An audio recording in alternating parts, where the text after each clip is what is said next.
Janda 2 kali, Celine Evangelista bagikan tips cari pasangan malah dicibir. Celine Evangelista jadi sorotan saat memberikan tips mencari pasangan hidup. Dalam unggahan terbarunya di media sosial, Celine Evangelista membagikan video soal tips mencari pasangan. Celine Evangelista mengatakan untuk tidak mencari pasangan yang sempurna.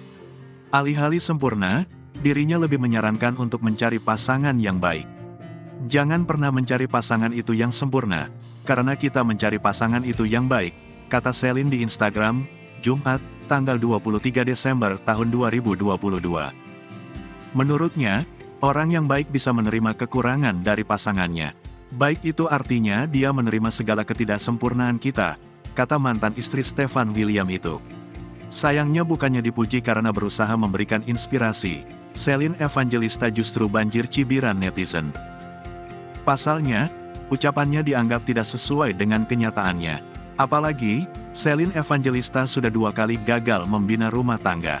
Pertama dengan Dearly Idol, lalu pernikahannya dengan Stefan William juga berakhir dengan perceraian. Gimana nih ya, yang ngasih motivasi masalah hubungan, tapi dia sendiri gagal dalam menjalankan, komentar salah seorang netizen. Biasanya kalau ngomong akan sok bijak, begitu biasanya zong hasilnya, sahut lainnya. Hada omongannya tidak sesuai, ujar yang lain.